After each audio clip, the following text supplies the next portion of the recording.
Ulonka tabati yada to ye kuma daifa. Ino to ye go je love bipa. Oba tala, oba takutakun. Zongo eshu, ogun oya osun. Kini sheshe, tan she nile yo. O jelo jara. Lafia, peace and blessings. Aboro boy, Ebo Sacrifices. Welcome to another episode of the African Spirituality Experience. I am your host, Orisa Gbemi, and today we are joined by the Oba, the Ojise, the Oloye, Baba Ifa Karade. Lafia, Aboro boy, Ebo Sacrifices. Baba, how you doing today?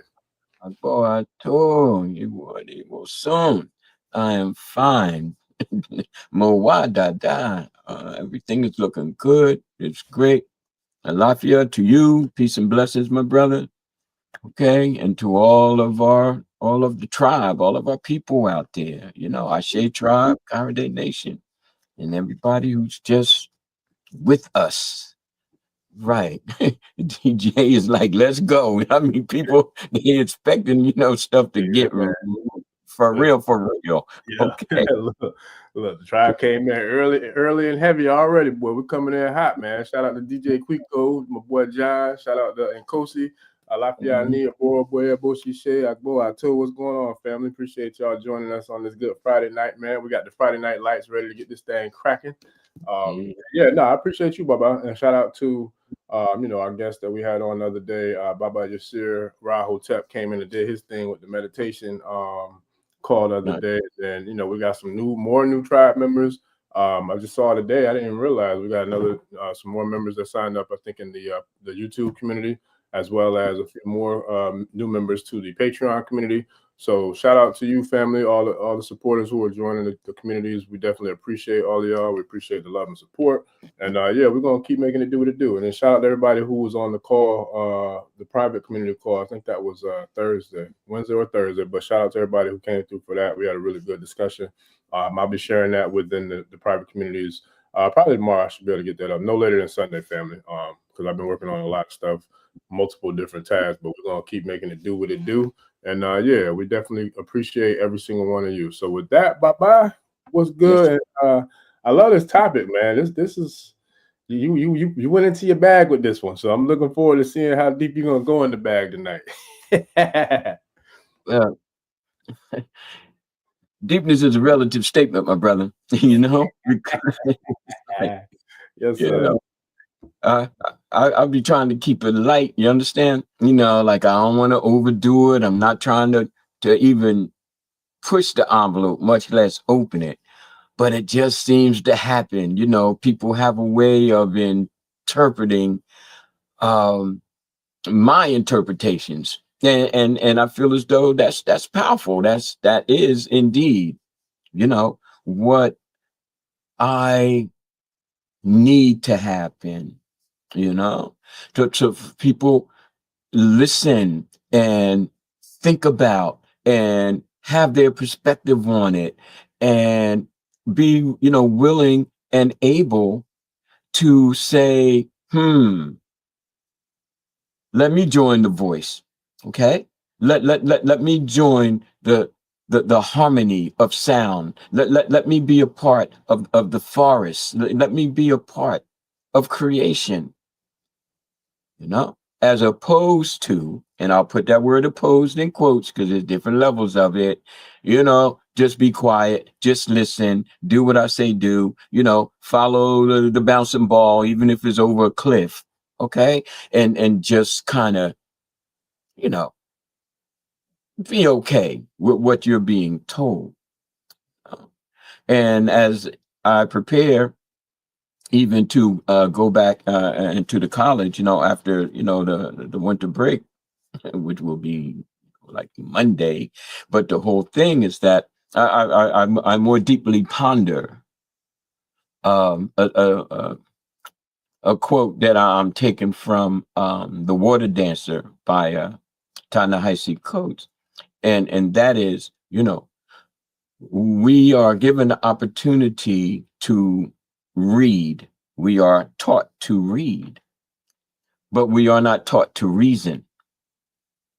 And I found that a very profound insight across all walks of life, if you will, from educationally to religiously, spirituality, okay, professionally, just do your job kind of thing. Just do your job. Don't make waves. Don't speak out. Don't think.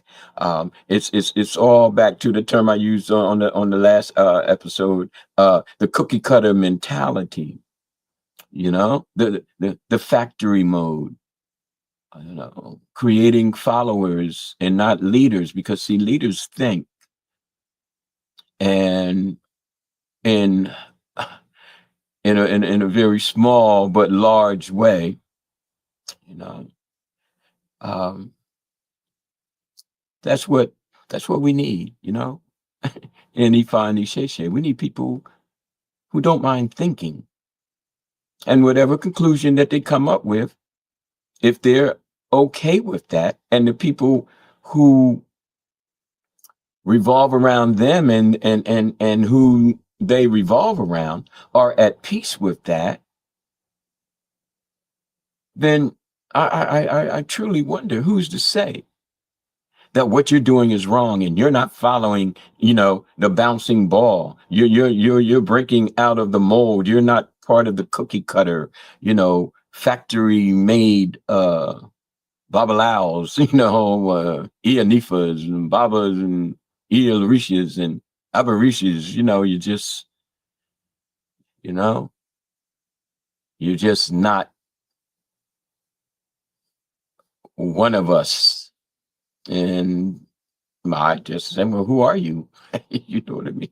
Who are you that I'm not one of? Or we don't recognize you. You don't recognize me. You know, I went all the way to Nigeria twice, you know, the elders, okay? The compound, the community, and you know, I made Ifa and Ifa made me. You know, I'm at Badagry. I'm there.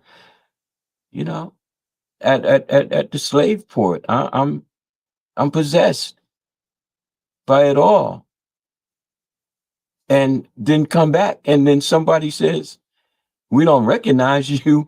I'm like, there's a whole lot of profane words I could say in response, but I'm just going to say I don't care. You know, so I'm just setting the stage because, like I shared on Facebook, you know, when I posted, you know, the Ashe channel up and coming, I said, "Oh, we got a hot topic tonight," you know. So I'm just gonna take it light. I'm gonna turn the fire up slowly, slowly. Don't wanna cook the shell and then the inside is not done. You understand? All right, brother. Where we want to go with this? You know, you hear me? You know. Oh, you know, I heard you listening. We gonna be the yin yang twins tonight, the yin and the yang, because you cooking it slow, but I'm gonna turn the grease up, man. I'm gonna light that thing up. Look, All right.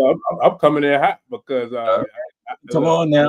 yeah, man, yeah, because we had a little situation last night, and I wish I'd have had the time to bring it on Front Street, but I'm gonna go ahead and read it. But yeah, we had somebody stop through with the trolling and the foolishness, talking about the fact that we both are teaching, talking about our religion and you're American.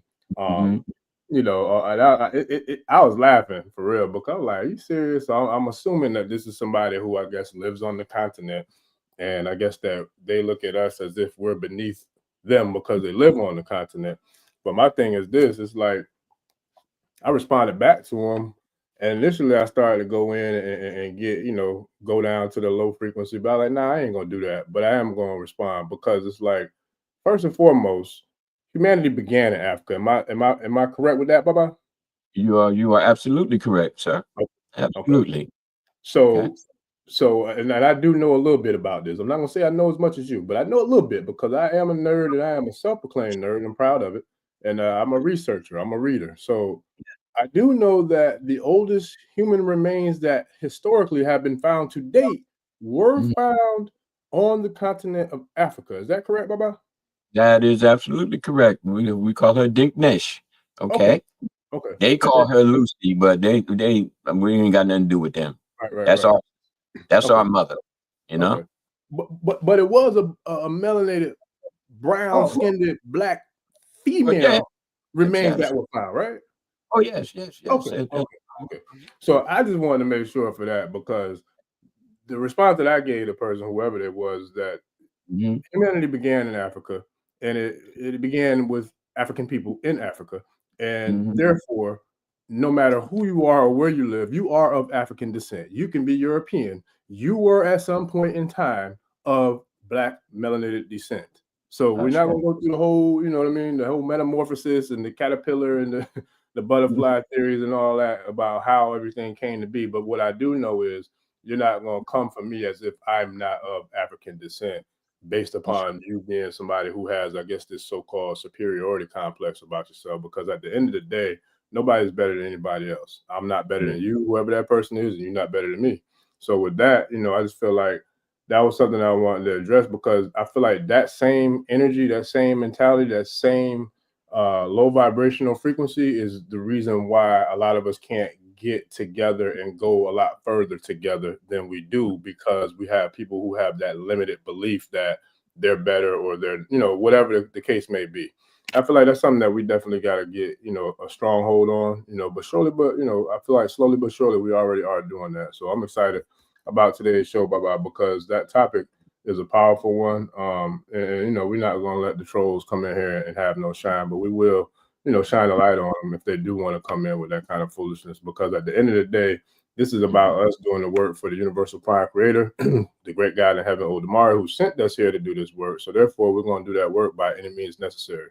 And we're not really concerned with whoever feel like we shouldn't be speaking about what we're speaking about because we're not living or residing or born and raised on the continent.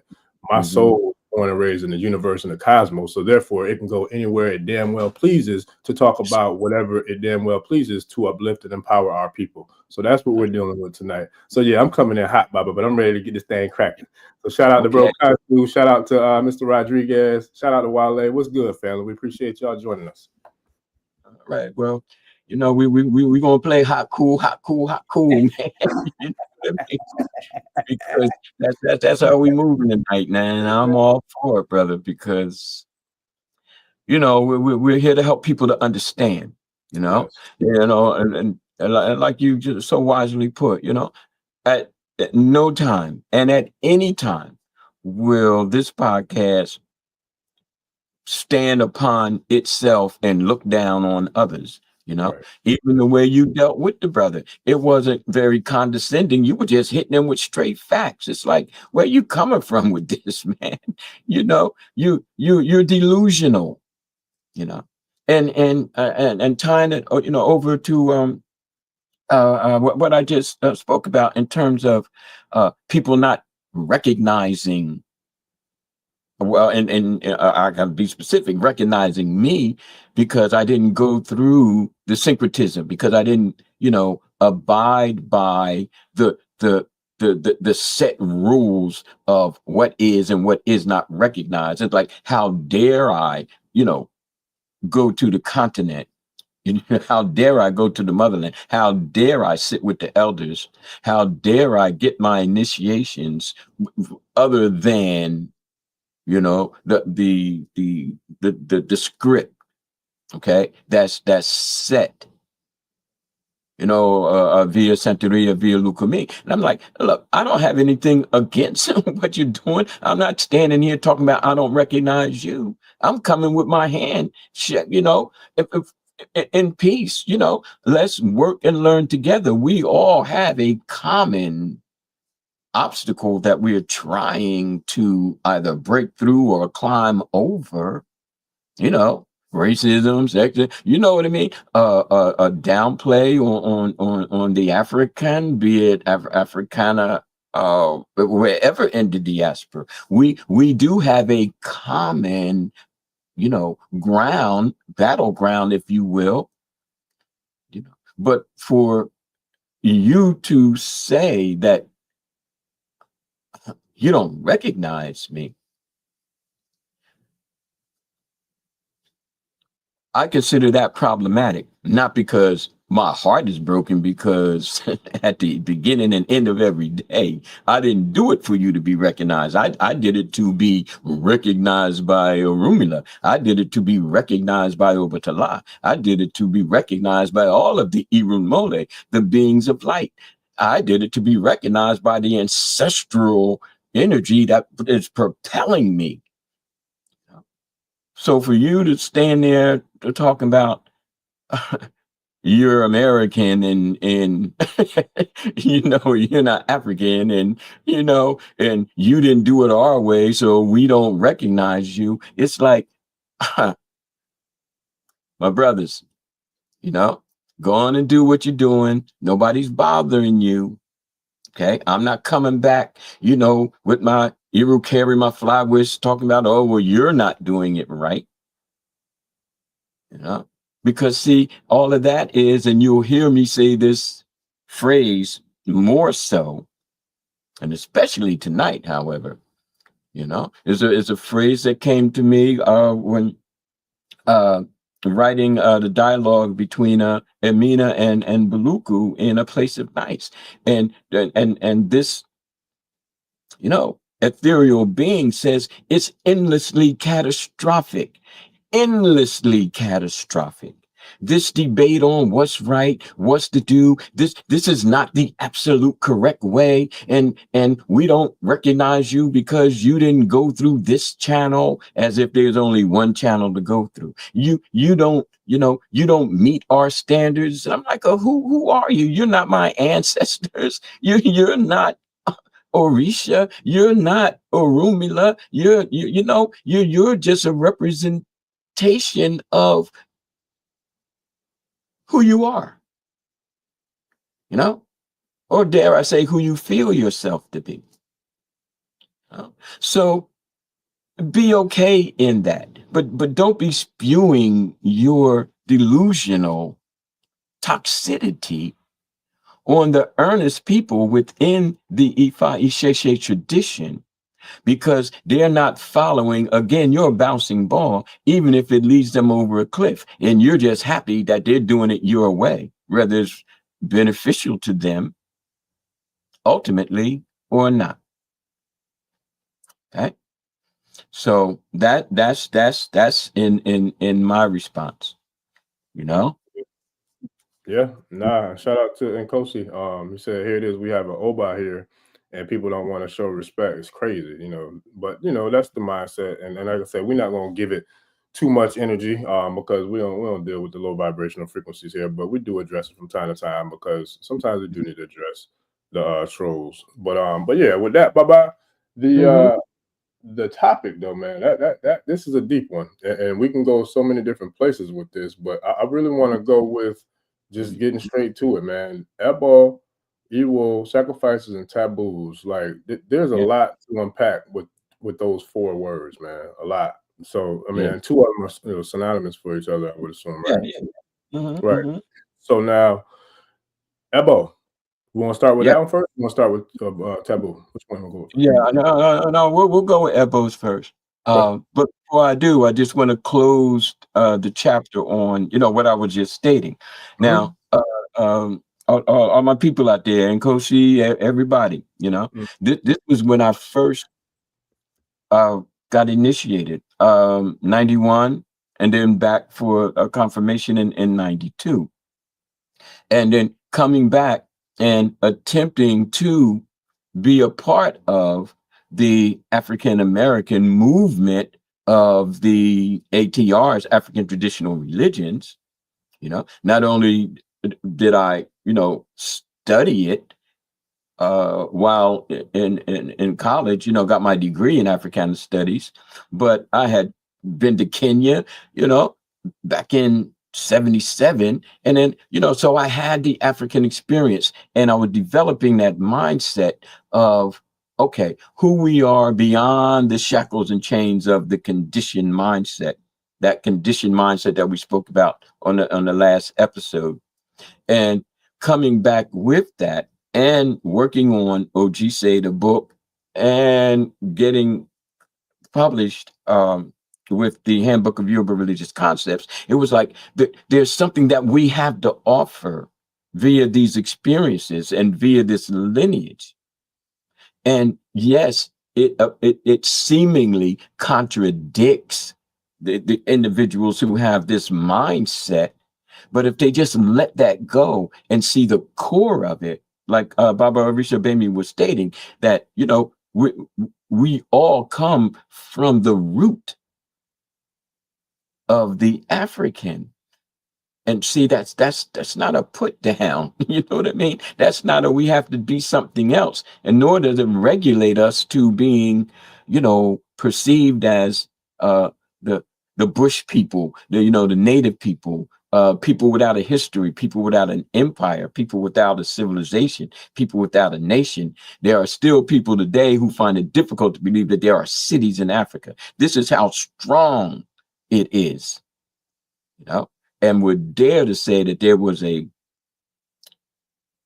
black man, a black woman, a black philosophical system, a black religious system that beyond, again, the history calendars, you know, was actually a part of what we all recognize, regardless of the roads that we take to reach the plateaus of the mountains. So I wanted to end there and then segue into Ebos. Okay. Now, Ebos have been loosely defined as sacrifices. Okay. We're going to make an Ebo. We're going to make an Ebo. We're going to make an Ebo. And very few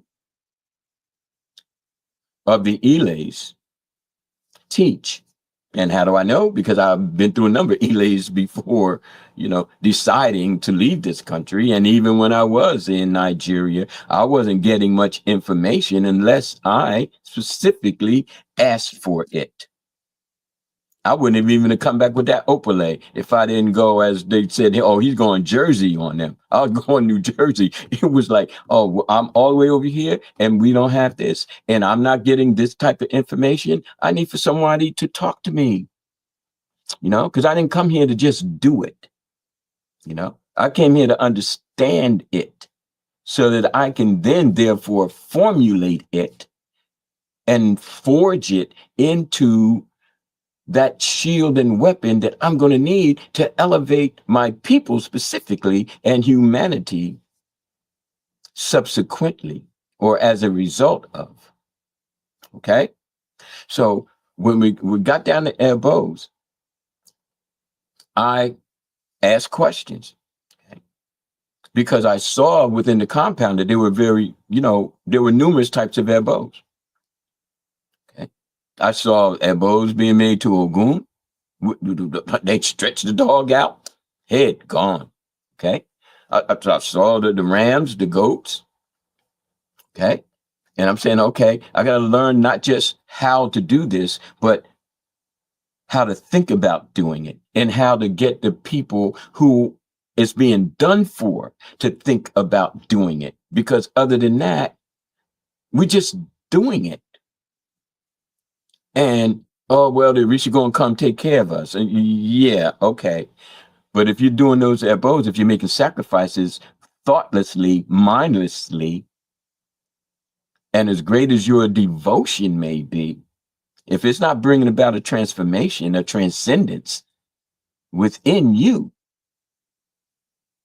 then one might question not only the purpose, but the continuation of the results, which is why we find so many people going back and back, back and back, back again and back again for yet another Ebo, another Ebo, another Ebo, another Ebo.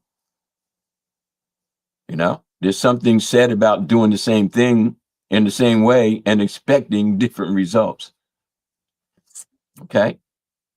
Yeah. So, yeah. So what I came to understand, and then as studies supported, because I cross-reference experience with studies, reading the writings of others, okay, coming to understand that there are individuals of the Yoruba land who have written extensively on the subject, and not just from the state of the Odu, but these these quote unquote intellectuals, they lived this. They are from the compounds. Okay. So we come to find out that there are 4 different types of Ebos. And I'm not going to go into it too heavy because see, this is class material, you know. But the first type, and in no specific order, okay, is what's called the votive. Okay. VOTICE. This type of Ebo, okay, in Yoruba land is called Ebo Eje, okay, which we have come to define as the blood sacrifice. So I say, okay, well, so what is votive? What does votive means? Well, votive means that you are making an oath. You are making a promise. You are what we call imole. You are making a solemn commitment, okay, to that Orisha, okay, to the Egun essence, to Orumila. You understand? There's a commitment that has to be made by the person whom the Ebo is being done for. And whether that commitment be stated aloud, via prayer, okay, or back in the days when I presided over the temple, I would pray into that sacrificial bird. Pray into that. Pray. Put your head to the head of that sacrificial animal, and you transfer what it is, your oath, not what you want, done to somebody, not what you can't figure out yourself, but what you are really willing to give in terms of your level of commitment for the life that's being taken, sacrificed on your behalf. Okay? Now that's technically called the Ebo Eje.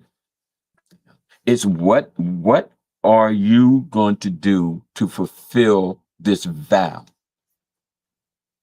Because if you're not making any changes within, as I've stated and been stating for the past 40-something years, you might as well be a butcher.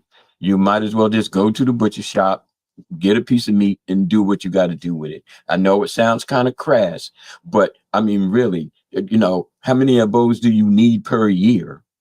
And you're still not making a commitment, a level of introspection where you have to change yourself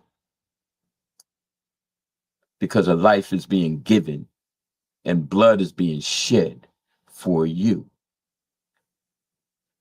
Not so much to be saved. That's Abrahamic. Okay?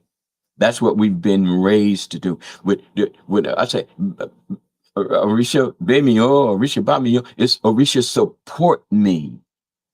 And sometimes I'll even slip up and say, Orisha save me because I cannot save myself. I'm putting it out there like I use the term religion. I know who I'm talking to. I know that road needs to be cleared. But as time goes on, okay, it's like, okay, it's not about you being saved from a situation. It's about you being supported, empowered, strengthened, so that you can rise above it, deal with the negative forces from within, how you navigate, and give homage to the Orisha for uplifting you, supporting you, elevating you through.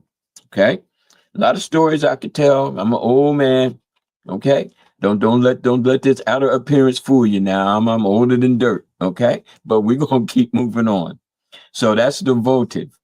The second one is propitiation, right? We want to appease. Okay. We may have done something that we feel as though was a bit offensive to, let's just say, Obatala. Okay. We might have stepped out, we talked about seduction on the last one, and that's nothing against our sisters, because we can be seduced by money. We can be seduced by fame. All right. So a seduction takes on a wide range, and there are many types of spirits, if you will, who are incubus, succubus, that whatever name you want to call them, they do come. They're part of the Jogun, okay, the negating forces. So we may have gotten swept off our feet. We may have done something that, oh man, that was jacked up. I don't know what came over me. You know what I mean? But I messed up, and it's starting to feel like the Orisha aren't really happy about it, and they letting me know. So now I want to go see the Baba, the Iya, Baba Lao, Iya and Ifa, and like, look, we need to do something because, but all of that is, you have to realize that yourself, you have to be like accountable for your actions. And yes, we're all human. We are going to make mistakes. We're going to be out of character at times. But when we do, and we know it's against the Orisha, we know it's against Ifa. So now we want to appease. I'm sorry. I made a mistake. Here's my offering. Okay. Now it could be Ebo or could be Adimu. We'll get into that a little later. Adimu being that which is not the quote unquote Ebo. It's not the blood sacrifice. So we want to do that, and that's called Ebo Itutu. And we see the word tutu in there, which means cool. All right. It's like, we cool now. Okay. I made the elbow, I even made the oath. I'm just not going to do that anymore. I got to get stronger. It's a very addictive world out there. Okay. So that's the second type. Okay. The propitiation. Okay. I'm attempting to appease the Orisha. Now the third one that I've experienced and cross-referenced and, been a part of sharing with the Ifa Ishishe community. And that is the one that's probably the most popular, and that is to ward off evil and to establish a preventative. How do I prevent this negative energy from overtaking me? I know I'm in a bad place and I'm trying to be good, but I'm just bombarded with all of this negativity, and it's starting to make me sick. I can't sleep at night. I'm having not nightmares, but night terrors. Things are happening to me that I don't really feel as though I deserve. I feel like that gazelle, running from the lion. It's like, what I do to deserve this? And that lion is like, you ain't do anything. I'm just here to feed. Okay. So now we want to develop, something that kind of, again, wards off the negativity. If that gazelle escapes and grows along, okay, now I got horns. Now I got, some sharpness to my hooves. And now I know to stay closer to the herd. Okay. So that these negative forces don't overtake me in my innocence. Now I'm the unicorn with the horn. Okay. So it's like, okay, I need something to help ward off all of this negativity. And that's called Ogun Koja.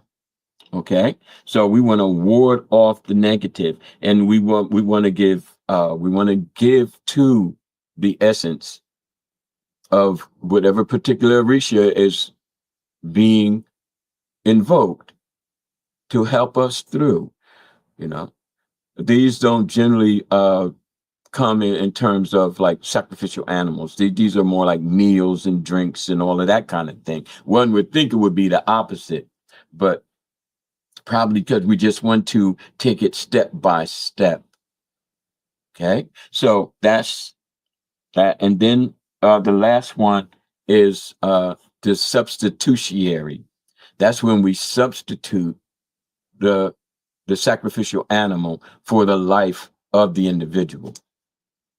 Now, for those of you with the Merendi Logun, and again, I'm going to go out on a limb here because this is more of a class teaching, that when all of the cowrie shells really are face down, okay, that means that death is imminent and something has to be sacrificed. You know, another living force has to be sacrificed. Another living creature has to be sacrificed for the life of the person whom that message came through on. And so the grave would be dug, you know, it would be as if that person was being buried after they were cleansed with it. But again, I don't want to go too deep. All right. So my people, I'm just going to kind of step back. Okay. Now I've given you the 4 different types of Ebos, all of which could be Ebo Eje in terms of blood sacrifice. But again, I will continually reiterate that if you're just doing Ebos because, you know, my Orisha need to be fed, or I'm having trouble with somebody at my job, and you know, all of the usual kind of things. I'm not trying to put anything or anybody down. I'm just saying that there's more to it, and the reason that you don't know is because nobody's teaching it, and maybe they're not teaching it, but obviously because they don't know, or because they don't see it as that important. And that's fine. That's for the folks who feel that way. Okay. But I don't feel that way. So I'm not going to just sit here with intelligent people, grown ups, and continually, you know, not engage in discussions that involve the very faith factor and educational factor and spiritual factor that we're a part of. Okay. Does that make sense to anybody? You Yeah, know, it but definitely makes sense to me. One question I do have though, Baba. Well, I got a lot of them, but the only one I want to ask now until you finish with your no, take drop your your time, words brother. of wisdom is when you say Ebo Aj, is it AJE or EJE? Doesn't matter. Is it? No, it matters. Eh, Okay. Okay. okay, like shoe, Right. you know. Hmm. I got you. Yeah. Nah, Yes. that's powerful. Though. Excuse me. That's powerful. And I meant to respond to a comment the other day from the Patreon group, but it was a sister who joined the community that made a phenomenal point. And shout Mhm. out to, I think her name is Angie Anderson. And she's been, I think, in the tradition for 50 years. She's been in the performing arts world as a dancer, and on her journey, into African spirituality. So she was saying that the channel really struck a chord with her, and I was responding saying I appreciate it. And then she was saying that one of the suggestions she has was to put like your bio, in regards to like maybe on the channel or wherever, so people can learn more about you and how Yeah. established you are, as well as your resume. I was like, yo, that's a phenomenal comment. So I appreciate that. So I literally just responded to that comment and put it in the Patreon group. But I also probably should be sharing it on the channel as well with some of the other posts that I put in the community tab. So I'll make sure to do that. And then people can get a clear view of it coming next week when we launch the Institute. We'll definitely have the bios and all the information of Baba's credibility and resume and his history, and all the accomplishments and achievements that he's made throughout his career, and not just the Shea and Ifat, but also as a certified professor as well. So that's where I share with people all the time about just the blessing of having the relationship that I have with you, because for me it really is a priceless relationship, because having someone who is 40 plus years our senior in regards to not just life, but in the tradition of the spiritual aspects and in the tradition of teaching, being a professor. So it's like it's the best of both worlds for me. So it's like I really do soak up, every opportunity that I get to really take it all in and to take the information, but also to be able to apply the information, because I feel like, I've heard a lot of times that knowledge is power, and I agree to a certain extent, but I really do wholeheartedly feel like applied and executed knowledge is where you really, I feel like you maximize the power of knowledge when you actually execute and you apply it. So that's where I really feel like the most humble, gratitude of being able to have access to a vault, a treasure chest of wisdom, and to really take heed to it, man, and to do my part, to share it and pass it forward. And I think that's one of the main things that I was speaking about on the private community call, in regards to, it's so funny, shout out to lawyer Yinka. I talked to him earlier this week, and he was like, man, bro, you don't never take a day off, man. You just sit your butt down somewhere and take a day off.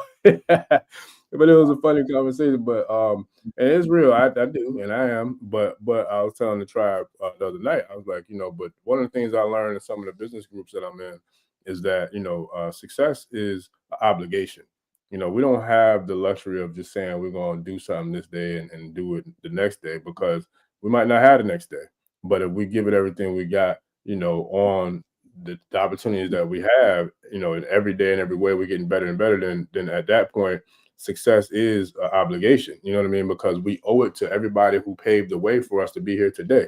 So I look at every single mentor who has took the time to sit with me, like you, Dr. Washington, and so many others that's been on the channel, and some that haven't. I owe it to all y'all to make sure that I win. You know what I'm saying? Not only do I win, but I got to win big, because every single person I feel like I look up to has already won big. So now I owe it to Ashe. I owe it to you. I owe it to, you know what I'm saying? I owe it to my children. I owe it to the family. It's like I owe it to the community. I owe it to the culture, because I'm not sitting here if it wasn't for all the other fingerprints that was put on this path for me. You know what I mean? And all the footprints from the ancestors and all those who came before. So it's like we don't really have time to be moaning and groaning and bitching and whining and crying about things, not looking the way that we want them. Okay, they don't look that way, then we make it that way. You know what I mean? And so there's a lot of situations and circumstances and environments that I've been in that I wasn't too happy about. So therefore, if I can't control that environment, which I can't and I don't want to, I can't control myself and what I can do. And I can create my own environment and then do what I need to do to make it the way I want to see it to be. And that goes for the workplace, for those of you who have jobs that, you don't like, or careers you don't like, or whatever the case may be. Like, you don't have to deal with that. You can create something of your own. You know what I mean? Even if it's a job, you can take the skills and the tools from that workplace to, create something from your own, your own thoughts, your own ideas, your own ideology, your own vision, and make it be what it's supposed to be. And then therefore you can now help to create that environment for other people and set them up with the opportunity to be in a better environment, in a better situation, but based off of you wanting to go to war with that particular thing that you do not like. So I feel like that's what we're doing on a cultural level here. And I give thanks, like I said, for you and the words of wisdom and always being there to pour it in, Baba. So that's why I feel like, we're going to make it do what it do the way we make it do what it do. All right. That's peace, man. I just sent you a text, man. Okay. All right. Now,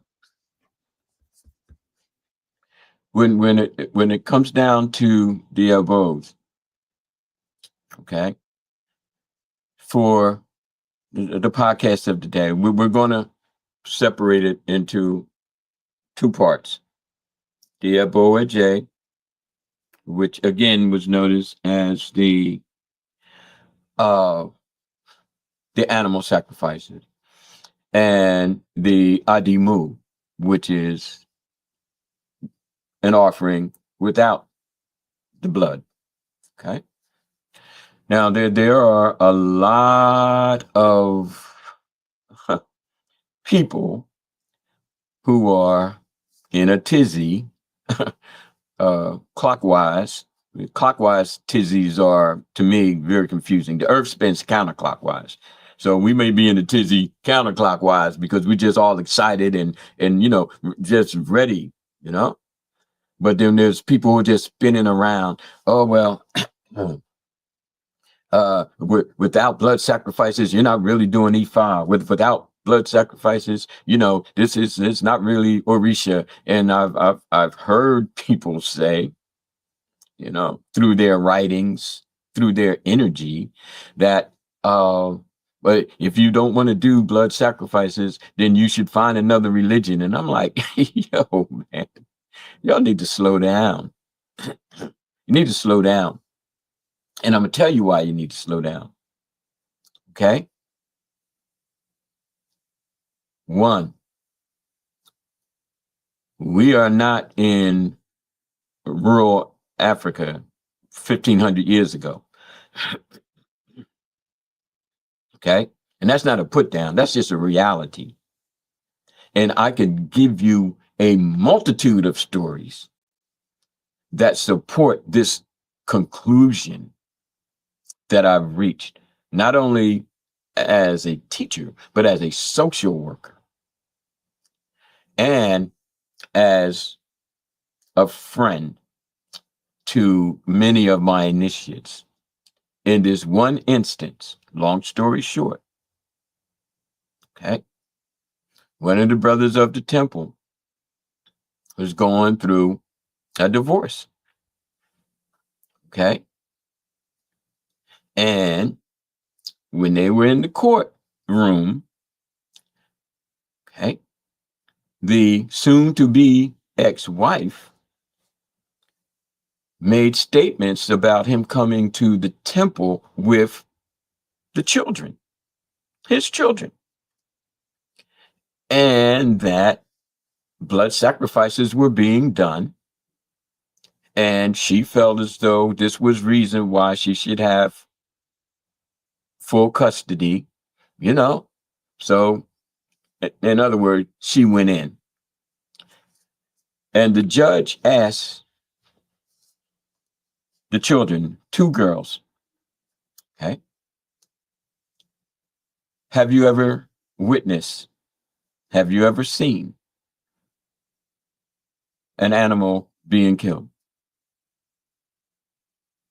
Okay. Hopefully you're following where I'm going with this. Okay. And those girls said no.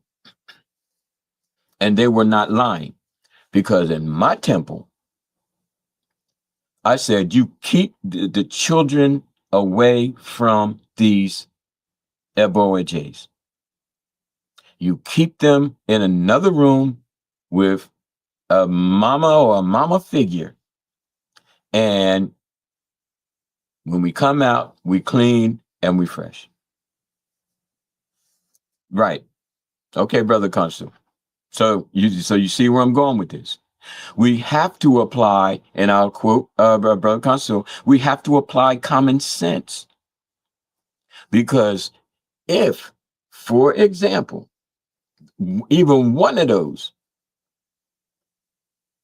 tween girls, they weren't quite teens yet, but they weren't, between 11, 12 years old, has said, yeah, we saw them, stretch a dog and cut his head off.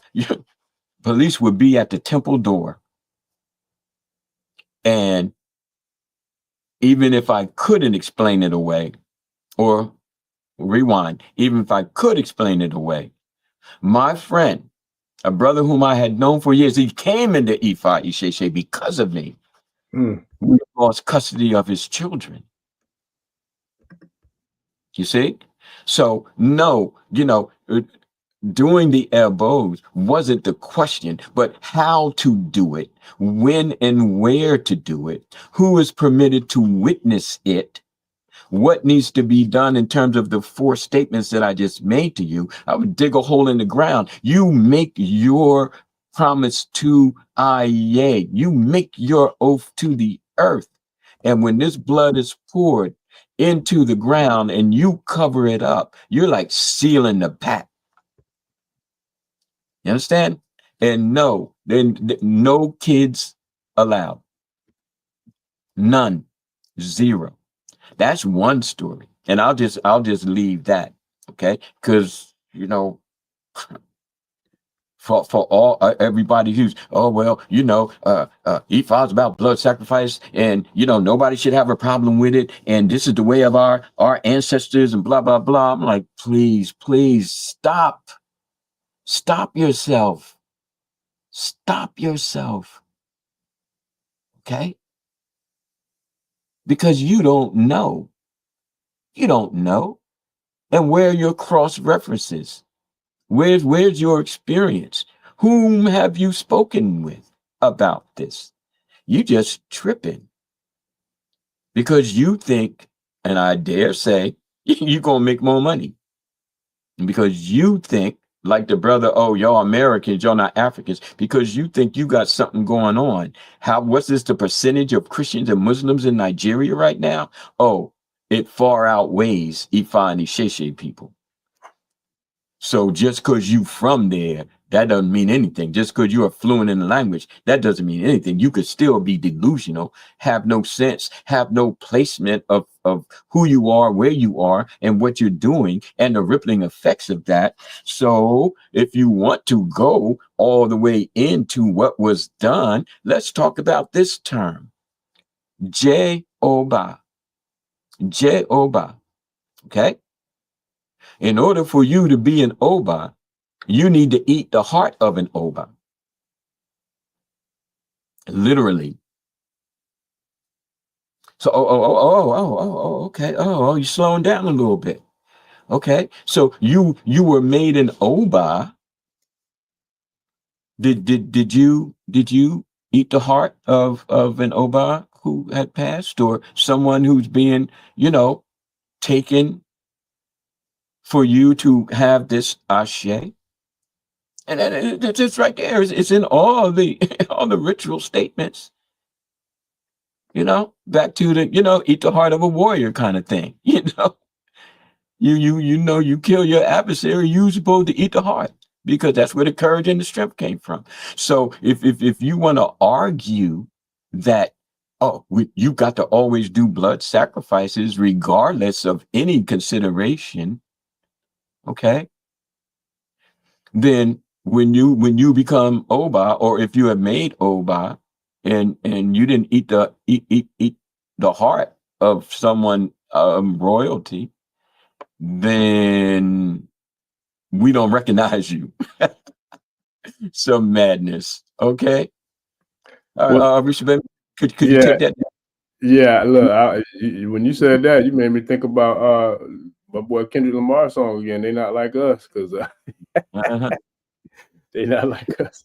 They not like us. Man, that's crazy. Ifa Sakun had a good question, Baba. He said, can we make offerings to the Orisha by the consumption of herbs? Like, the handbook refers to melanin being one of Oya's herbs. Would it be considered as an offering, or what would you consider that, Baba? Okay, well, I am ecstatic that question came through at this time. Okay, because it will lead to another story. Okay. So since we're doing hot and cool, I got some cool stories to tell to kind of back this up, Now, the answer to your question about Ifa Shegun is absolutely from where I'm sitting. Okay. Absolutely, which is why I put it in the handbook. Mullein, as we come to know, it's very, very potent in clearing out the lungs, clearing out the mucus. So here we have Oya. We're talking about the air and the storm and all of that, but are we considering the air and the storms within inside of us based on our respiratory system? So internally, Oya is the seat of our lungs, and that capacity to bring air, throughout our body. So if, for example, we are feeling suffocated, even in the spiritual sense, as we talk about Osameji, we feel like everything is over us. You know what I mean? The walls are closing in. I can't breathe. So we might then say, to enhance this, to assist in this breathing, to assist in me coming up for air, let me get to the herbs. And as I'm seeping the herbs, I'm praying Oshun. As I drink the herbs, okay, I'm praying Oshun. As I start to take deeper breaths, I'm giving homage to Oshun. I may take some of the mullein and crush it up, put it in a little bowl, And wherever I feel as though Oshun is in my world, I would put it down as an offering. You see, every offering isn't at a shrine. There were places on the road where there would be, the image of an Orisha, or in other cultures of any of their divinities right there on the road. When you walk by, you feel as though you want to make that offering, then you make the offering. Everything is not confined in that, you can only find God in the church kind of energy. You know what I mean? That just drive me crazy. Okay. So yes, brother. Yes, you can. Now, this leads me to a story about sister who came for divination. We're going back years and years and years ago. And she was became a member of the Elay, and it was like, okay, she's cool people, everything was nice, but she was, having, when she came, it was like some issues with her health, and she was saying, well, where she came from, they were like, pay us $750, we'll give you what they call it, a sampano or babaluaye, okay, and that's going to clear up all your problems. And she said she did it, and ebos were made and all of that. And for a minute, she said it seemed like the problems went away, and I'll call that psychosomatic, but that works too, So if you feel better, you feel better regardless. But she said then the problems came back, and then she went back to the people, and of course they wanted, 1,200 at this point, because all we got to do more, maybe even 2 goats instead of 1. And she was like, oh, I was having a little problem with that. And I said, this is what I'm going to do. Here's some herbs to drink, and here's, I think, about 7 Tai Chi movements to do to start loosening up your lower back and start bringing a little strength, to your system, so that you're more upright. Everything is slouched, everything is compressed. And so I said, now, for that same period of time, you let me know how you were feeling. Okay. So she lived a little distance. So about a month or 2 later, she came back and she said, everything you did, everything you gave me worked. She said, I haven't had any relapses. I'm feeling fine. I said, well, we'll give thanks to Baba Luaye, but we want to give thanks to you for, making a lifestyle change. And I said, well, that'll be $750. And she said, why should I pay you? And I said, I just wanted to hear yourself say that.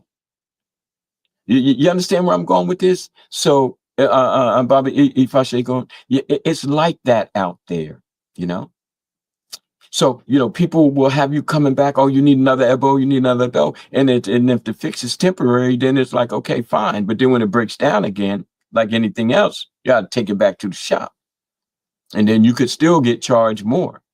But then you have somebody like me who says,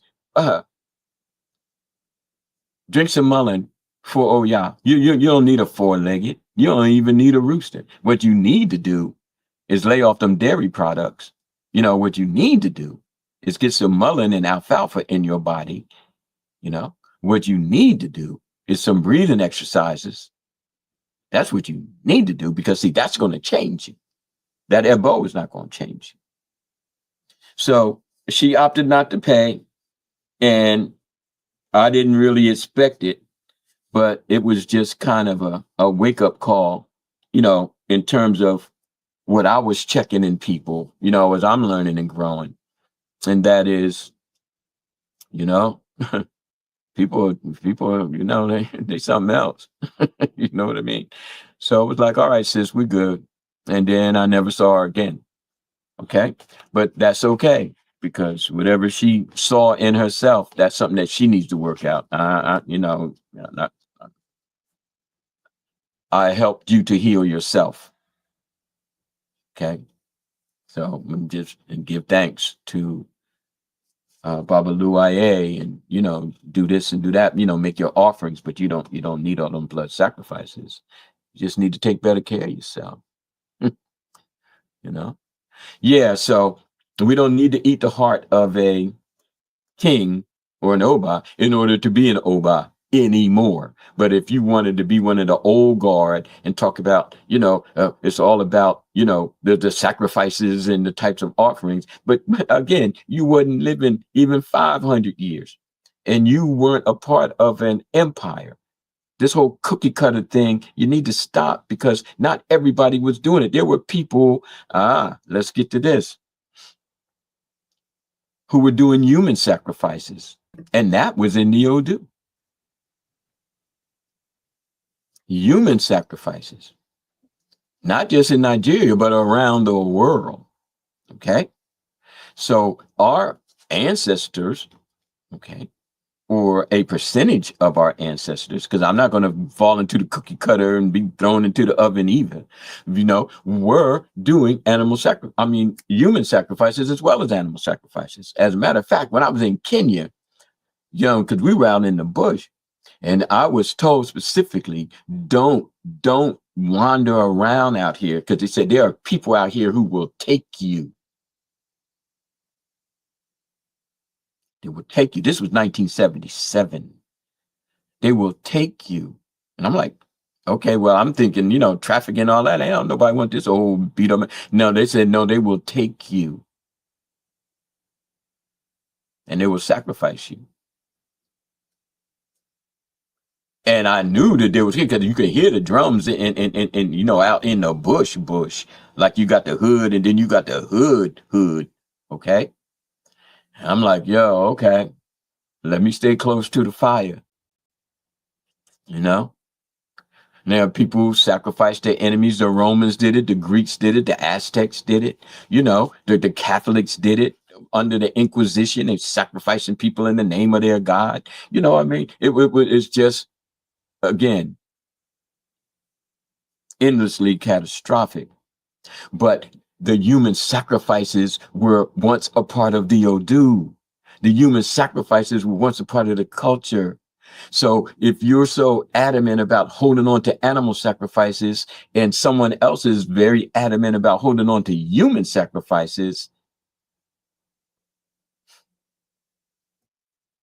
don't look at them and say, I don't recognize you, because they looking at you saying, well, I don't recognize you. But human sacrifices were. And if you're not careful and end up at the wrong place at the wrong time, the human sacrifices will still go on, no matter how they paint it. Or, the sacrifice, like the one brother with the animal sacrifice. Oh, well, the Babalawos care about the animals, and it's so touching, and they make the sacrifice, and everybody feels sad. And like, no, they don't. No, they don't. It's like it's just another bird.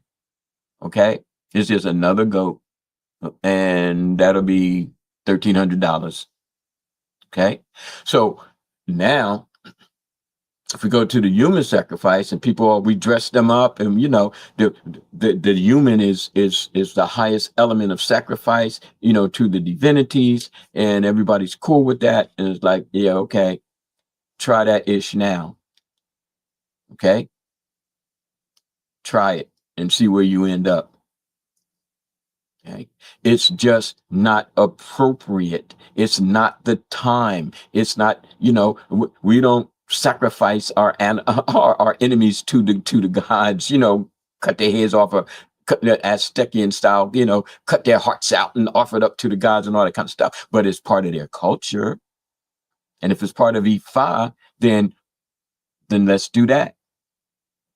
And people are like, no. Well, then now you got people saying, well, as far as the blood sacrifices, they're saying no.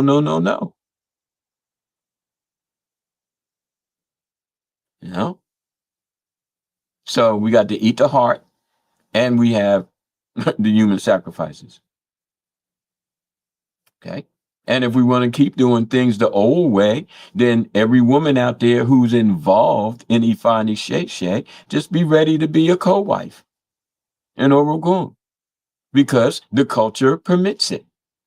And if you're in the culture, you can't say, oh, I don't want to do that. Unless your Odu comes up, Oyeku Meiji. That's another topic, Baba. That's another topic we got to bring to the show. You know, we did that episode and it got lost. I don't know what the hell happened to it, but that really pissed me off that we lost it. All right, well, we can revisit it, but I'm making the connection in terms of, you know, people who claim that we got to do things the old way, like No, they've been, you know. No, sorry. Nah, but you No. going in though, man. Like, you in your bag, like deep. But I'm gonna say this, and I'm gonna jump back off and let you keep running with it. But you know, I was able to help somebody last week with you know, that by having your guidance and your assistance, we were able to do it in a different way. Like you said, we was able to, you know, rework how the cookie cutter, you know, mold has been set. And the look on his face when I told him that I was able to do it a different way, where we didn't have to do a certain type of, you know what I'm saying, like that. That's what this is about for me. And that's why I'm like, when people make them little silly comments, like, I was like, bro, you have no idea who you're talking to or what you're dealing with. Like, we really doing the work, but we're doing it with integrity, and we're not trying to bleed our people's pockets or even the animals for that matter, because it's deeper than that. You know what I'm saying? And it's like, but it takes someone like you who have that wisdom to know that you can do it different ways. It don't always have to be blood. Like, you know what I mean? So it's like, I've seen it firsthand with my own eyes, you know, the impact that your wisdom has had, not just on myself, but for other people in my community, you know what I mean? Which is several states away from yours, but it's still, you know, the wisdom is power. So I just wanted to give you like a big ups on that, Baba, because I've seen it firsthand how having the experience and the wisdom that you have to be able to do things a different way, but still get it done, it matters. I say, you know, and I deeply appreciate it, because see, I'm not trying to, my people, I'm not trying to tell anybody what and what not to do. You know what I mean? I'm not going in on the ritualists and the animal sacrificing people. You know what I mean? If that's their way of feeling like they need to feel, then it's like, you know, more power to you. You know what I mean? But don't come at me, because I don't do it as extensively as I shared on the last podcast. You know, we are really too addicted to it. You know, the adrenaline, you know, the bloodletting. You understand? It's like warriors going mad on the battlefield because of all the bloodletting. You know, but yet the battle rages on. You see? So when we slow that down and start to kind of open that other aspect of self that says, you know what? It's not just about moderation. It's about realization, you know, that what is being done is being done for the best and in the best way. Okay. Don't get children involved. Okay.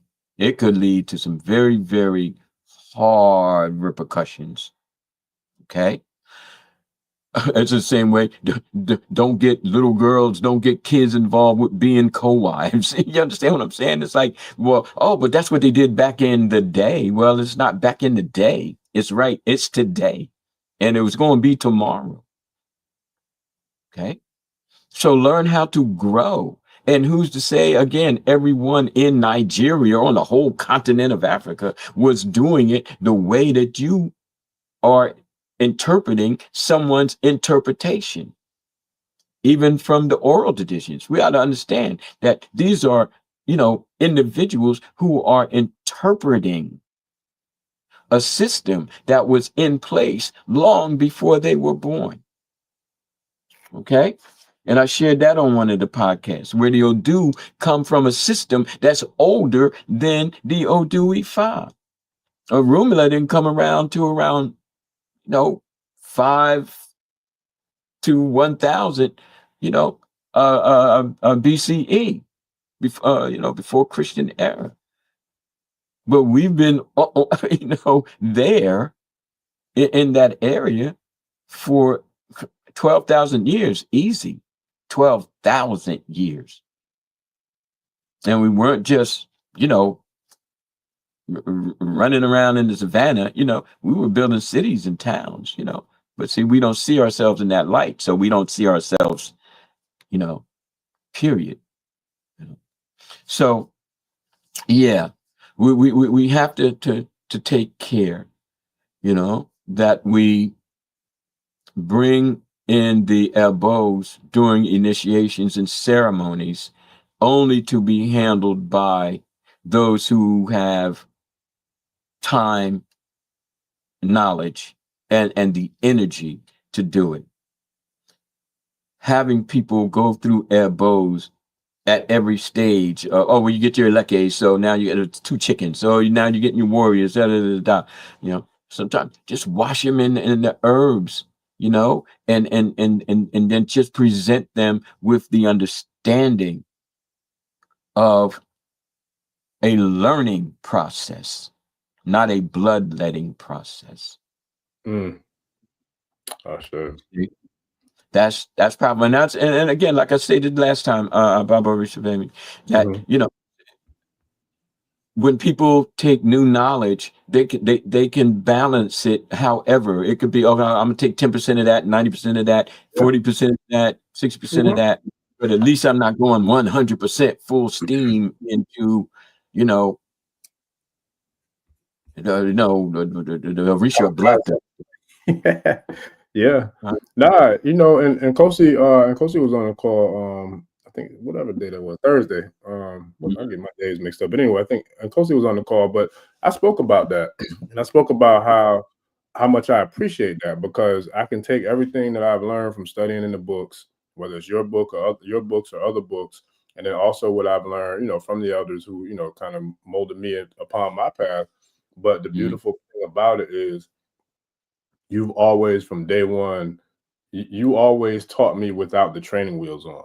You know what I'm saying? Like, you literally taught me, let's metaphorically speaking, if Ifa Isheshe is a bicycle, you taught me how to ride without the training wheels. Literally from day one. From the time you really started teaching me, it was like, you a grown man. You know what I'm saying? Like, and I feel for the people who have been like constrained by those like probation officer type, you know, houses, or, you know, EIs or Babas, who really want to like control every aspect of what a person's faith, or I should say, what a person's journey is about. And, you know, and I know that it's kind of passed down, you know, from what was taught from, you know, the whole transatlantic, you know, Ma'afa aspects of us, you know, keeping our culture and the syncretism and all that stuff. But that's the thing that I've always appreciated the most, because you've always taught, like, you know, you got this, like you smart enough to, you know what I'm saying, figure it out. You're a grown man or grown woman, etc. That's like, and even Ifa Sagun, you know, was saying that on another call too, one of the private calls, like how just blood raw you are with what you do and how you do it, but also with challenging us. Like, what are you doing for yourself? What are you doing for the community? What are you doing to contribute or make an impact in the culture? Because that's what this is about. And it's like, so many people want to get money, and so many people want, you know what I'm saying, want to do the airball. You know, that's what they want to do, because it's about getting money, or it's about, you know what I'm saying, being bloodthirsty and being blood, I guess blood first. You know what I'm saying? How they say shoot first, ask questions later. Well, I feel like some of the people who are doing things is like sacrifice first, really work on self later. But that posed me to ask a question, Baba, because I want to really truly know, because this is not just something that I've thought about, but I've actually had these conversations with other priests. And it's like, for how long do you continue to either divine or even give prescribed eyeballs to a client or devotee when it's evident that they're not doing any of the self work in order to grow or to use the tools that they have access to, i.e., if someone has their warriors, how long would you continue to make eyeballs for them on a monthly basis if they're not doing any of the inner work or the self work to like get themselves to the next level in regards to expansion, elevation, or growth, etc.? Because some people, they do it, and I'm not judging nobody's path and how they move or what they do, but at the same time, it's like the divination is saying pretty much almost the same thing month after month after month. We're doing that ball after ball, after ball, and it's like, okay, so there's something's not happening here. So I know the deities are there to do what they do. Are you doing the work? Yeah. How is there a time frame that you do that, or how do you? What's your opinion on that? Because the people who I was having a conversation with, we all babies in this, so it's like, you know, I would love to hear your perspective. You know, I'm here, and even when I'm gone, I'll be here. Okay, so it's all good. You know, this is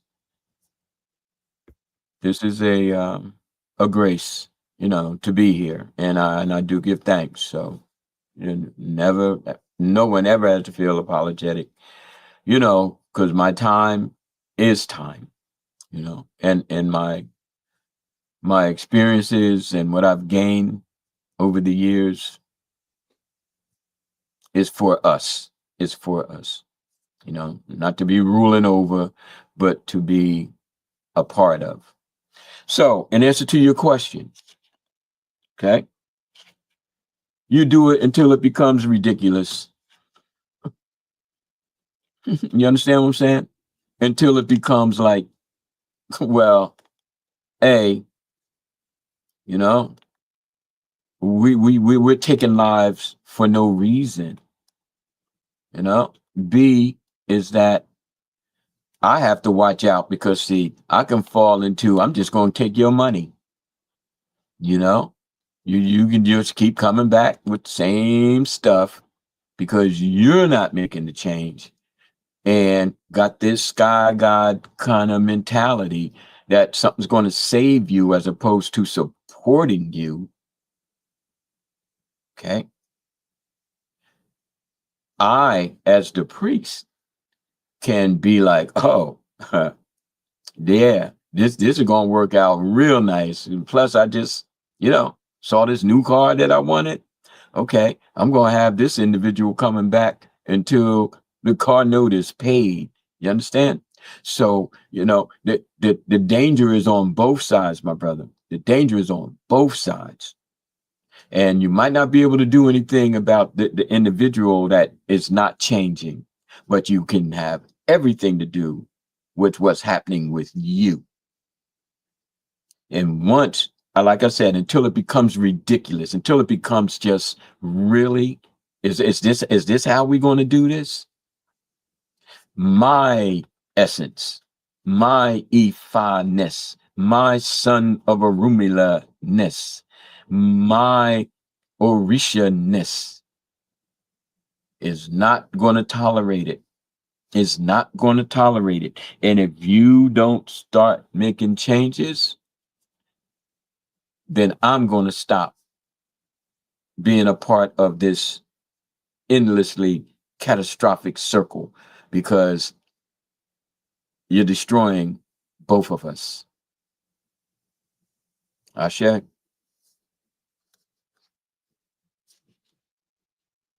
Yep.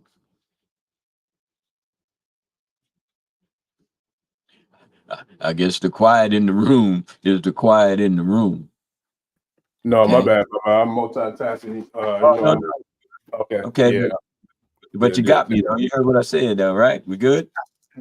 I stepped down. Could you say the last part? Look, I'm on daddy duty at the same time, multitasking, look, tribe duty and daddy duty. But what was the last statement? I heard you saying about you're not going to participate with the pretty much like being a hitman.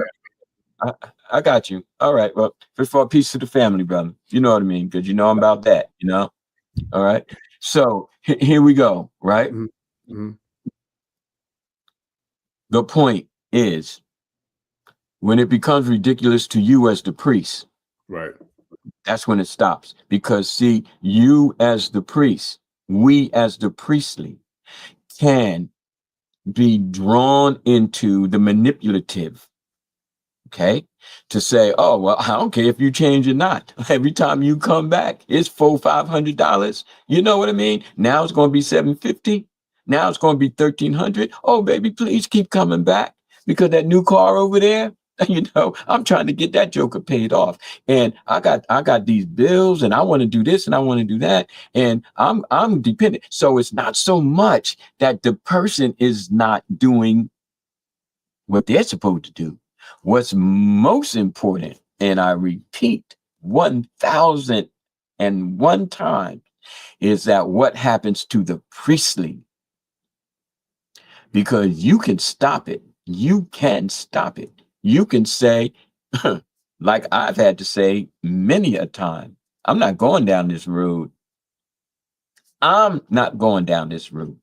You know, you can feel as though I abandon you, but which I have had people say, but I'm not abandoning you. You're abandoning yourself. And if I have to shut the door in order for you to take in order for you to snap into your own reality and say, I got to get my ish together, then that's what I have to do. Mm-hmm. You don't need me. You need you. Facts. You need you. Now, if you want to give you up and place the burden of you on me, then I have to share with you that that's childish. You're not a 3-year-old. You're freaking in your 30s or damn near 50. Why do you feel as though you can dump you on me, and if not careful, even fault me for not getting what you say you keep paying for, because you don't want to face yourself and say, I haven't fulfilled a vow. I haven't even made a vow. I just feel as though that sacrifice and the priest should be able to take care of it for me. And I'm like, wake up, and start acting like, you've been out of the womb for more than 5 days, and start looking around you and start picking up on the essence and the energy of life, because it all filters through you. So you may say, in closing, you may say, all right, well, this is your 3rd time, and around here, 3 is a very powerful number. Okay. Me and you both know. So if you're not going to make changes and this same old dude keep coming up, or this same type of Ebo keep coming up, I've done it for you 1 time, 2 times, 3 times. I'm not doing it anymore. Yeah. Because now it's just ridiculous. Again, I'm not just doing it to save you from the trauma. I have to stay in my spiritual realm. That part. That's real. Yeah, bro. That's real, Baba. And shout out to Bro Kansu for joining the Ashe tribe, and shout out to DJ Quico for joining the Patreon family. I appreciate both of y'all, man. Much love, and we definitely gonna be building.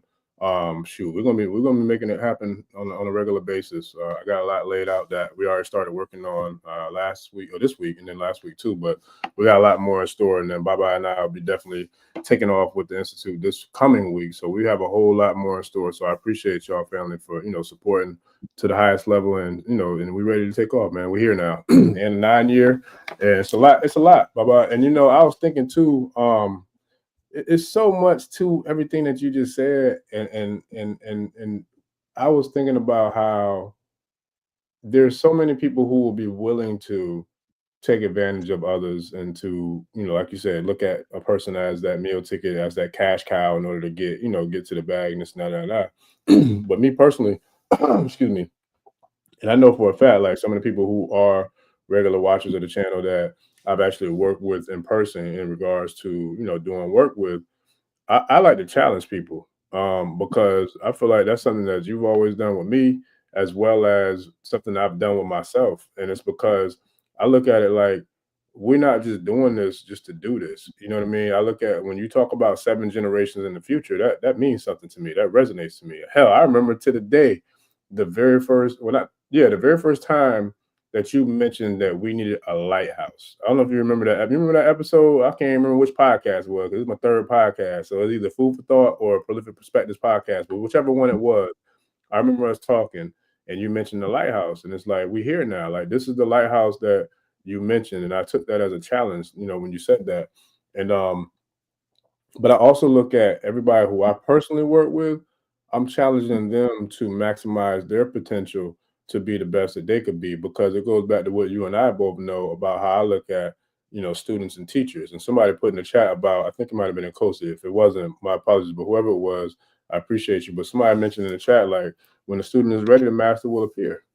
And it's like, that's a real thing. And I look at the Mike Tyson Customato, relationship, or the Phil Jackson, Michael Jordan, like whichever great dynamic coach player, or, teacher student dynamic duo, I want to be that with anybody who I work with, because I'm not successful unless I am able to do everything I can to help whoever I'm working with to be the best that they can, and not just be the best that they can, but be the best that they can independent of me.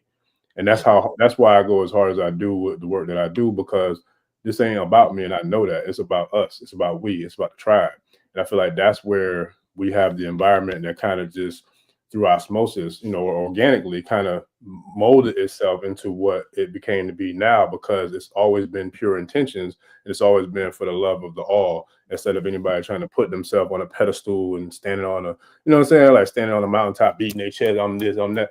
Man, anybody got time for all that, man, because none of that really matter, because until we get to where we need to be as a whole collectively, man, miss us with that BS, man. We ain't got time for all that, man. For real. So Adimu, all right. People go back. People water for the libation, can consider that an offering. Of course, prayer for the Olojoni, facing the directions. Okay. East, west, south, north. Okay. Flowers, honey, Oshun folks, with the honey, Obatala with this, if you want to do the quick snail, you can do snail water. Okay. Water that snails, somebody's aquarium has snails, you can take the water right out, and make your offering, put your hand. Then you have the palm oil, for Shangos. Now there's some places that say that Eshu doesn't take palm oil, but there's a whole lot of other places that say that Eshu does. Okay, so how it feels to you, and when you cast your obi, if Eshu says Ejife, and then the offering is accepted, then it's like, okay, Modupwe, we can thank you, and then keep it moving, So there are many different types of Adimu, but what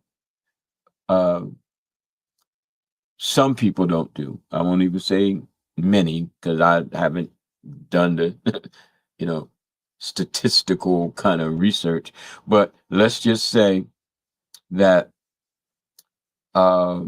you are with Baba or Iya, and they say, okay, well, bring a basket of fruit. Okay, we're not going to do Ebo or J. We're going to bring the fruit.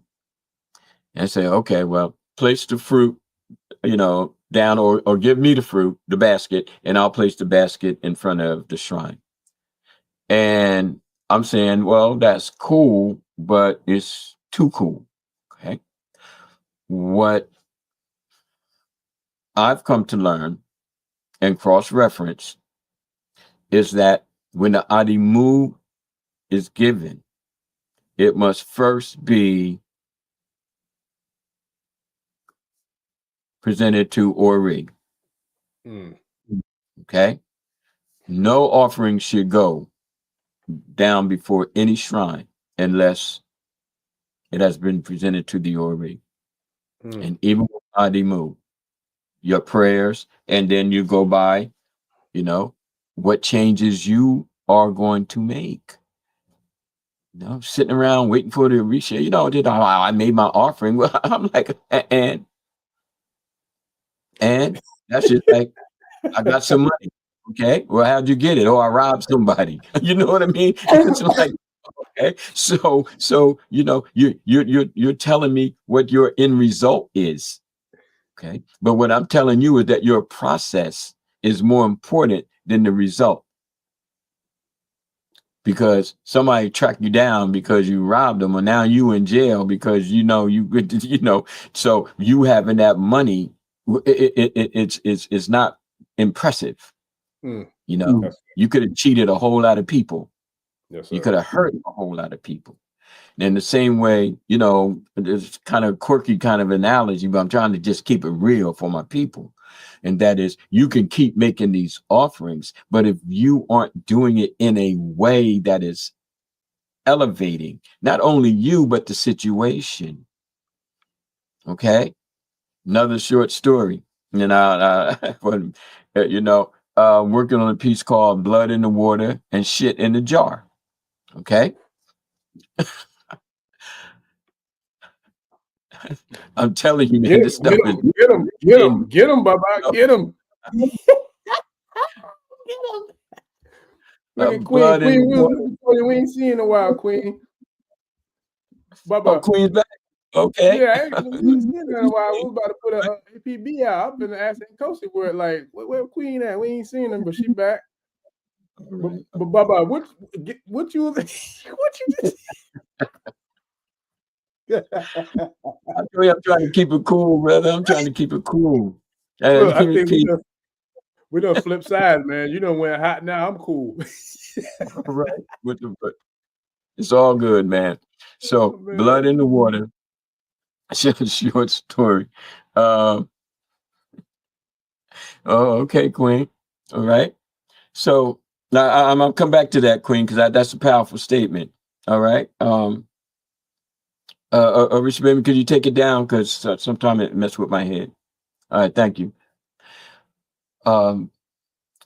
Concisely, blood in the water, shit in the jar. Now, blood in the water is about, again, very concisely. I'm still thinking of story. Young woman who finds out that there's a conjure woman, and so she goes to the conjure woman, and she wants the conjure woman to give her a spell so she can go and have this man fall in love with her. So the conjure woman tells her to put a monthly blood in some water and then pour it on his food, so he'll barely notice the taste or whatever, that diluted. But as long as he gets it in him, the spell is going to work. So the young woman does it. Spell works. The man falls deeply in love with her, and as time goes on, he starts to kind of morph. You know what I mean? Because she has to kind of continually do it for a while, or whenever she feels as though he's not, being the love man, so she continues to do it. And now it's become an addiction. You understand what I'm saying? For her. And now he's starting to morph as a result, because he's spiritually taken all over the place, not realizing why, but he eventually kind of morphs into a very, very aggressive and demonic individual. And he winds up hurting her really badly, So, not to give the whole story away, but, the whole thing, blood in the water. Now, the other part, the shit in the jar, which I may just call excrement in a jar for all of our, sensitive ears out there, sister has a little problem with somebody at the job, so she writes her name on the parchment and prays some bad stuff and puts it in a jar of excrement. And then the woman has an accident, and things go awry in the woman's life. And so the person is like, oh, see, the spell worked. I need to keep doing this, and then it's of course, so whenever somebody kind of pisses him off, he goes to the parchment, puts it in a jar of excrement, and just watches things go bad for people until, as they say, shit hit the fan. All right. And the ghosts of these people come back to not only haunt him, but terrorize and torture him. They go beyond haunt. So you see, so even this, this whole thing, and I just bring this out, because I'm a writer, and even when I'm not writing, I'm thinking like a writer, and all of our experiences become, as they've always been, stories, they become a source of creativity, and going back to the Ijala, who would make poetry. So we're stuck into this Ebo thing, and we're not freeing our minds to be creative and to tell stories that have a moral ending, which is basically quit playing with this stuff. If you're going to make an offering, do so because you are attempting to elevate yourself and or the situation. Okay? Be it Ebo, Eje, or be it Adimu. Okay?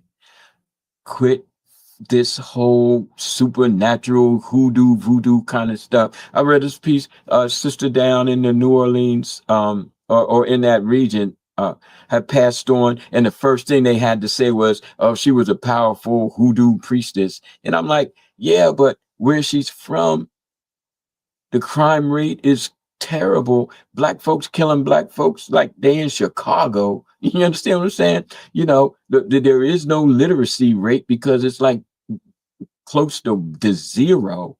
And if she's so daggone powerful, then what is it that she's powerful over? I mean, really, you know? But that's my way of thinking. I digress. My bad. So here we go. So when we were making Adimu, I behoove the priest, the priestly, make sure that the offering comes from the person and is just not put in front of the Ojubo. Okay. And in instances, one of the sisters, Oshuniyi, shared with me her term for it, and she was like spiritual hygiene. Okay. Having people try to stay as clean as they can, but when you cleanse with the bird or you cleanse with the fruit, you cleanse, or the priestly person cleanses you. All the while, you have to relax. You have to let that toxicity go into that bird, into that fruit, you know, Adimu. Or even as you exhale into the flowers. You have to give something from within you to put there. The flowers aren't good. You can give your flowers to your mom. You can give your flowers to the girlfriend. You can give your flowers to the Orisha, but that doesn't mean that it's changing you. What is in your heart is strengthened by the offerings that you make. Okay, so that's Adimu. Okay, Bye-bye. no blood. Or I used to cleanse people with pigeons, you know, back in the day when I was like, okay, I'm easing up on this blood thing because Orumila is telling me, okay, training wheels off, you know. They didn't even take away the daggone handlebars. You know what I mean? Be like the circle, you know, you got to learn how to balance yourself. No training wheels, no handlebars, and one wheel, and one wheel. You understand what I'm saying? It's like, Oh, yeah, man. the pigeons, and we just all watching awe as if just let the pigeons go and they would fly to the roofs and all that kind of thing. People be like, wow. So Baba, you see, yes, I'm sorry, yes, I mean, sir. because I've got a quick question No, because you mentioned something that excuse me, after you said it, now I'm curious. So what is the protocol? Let's say, for example, because I remember even like before I was initiated, I used to give my, you know, my warriors or my shrines, whatever, Adimus, but at the time I didn't know to present it to my Ori, you know, and you know, do everything before. mhm, But my question is, what about a devotee who's not initiated? Do like say if they want to give Adimu, you know, offerings to their, you know, their shrine, their warriors, the Egungun, what have you, and they might live by themselves and they don't have a priest there. Is it okay for them to kind of present it to themselves, to their Oris, or just absolutely, okay, absolutely, okay, absolutely. Now, when you say not initiated, you're talking about not initiated as priestly, but they may have their lekes, because I used to say they had, you know, they're at least somewhere in there. yeah, the Lekes or warriors, you know what I mean? But excuse me, that's why I was curious because I'm like. I'm looking at it from like both sides. I'm looking at it like before I was, you know, in the priesthood, and Mhm, then also when I was a devotee. And I remember like mhm, going to the temple and going to Bembes when we went to present to the shrines, you know, in the community. You know, we had to get mhm. presented by a priest or priestess. But Right. at the same time, I'm looking at it also like when I was just an Aborisha, and you know what I'm saying, like when I had my warriors, etc. I didn't have nobody there to like present it to my Ori and all, but I still presented my offering. So I was just wondering like how that works in regards to people who might be in that phase of their journey. Yeah, I would dare say, or not even dare say, it's cool. You know what I mean? Mhm. My only hesitation might be that person not studying, I got you. And not really understanding where their cautionary line is, because see, people are quick to be upset. You know what I mean? And something that doesn't go right, or even if something is going right, I want to make this offering for my sick friend. Like I want to pray for my friend, kind of thing. So it's just like be mindful of what you're doing. I think what I'm trying to say, don't do it and expect miracles, and don't do it and expect things to go your way, and don't do it without thought, without, again, mindfulness.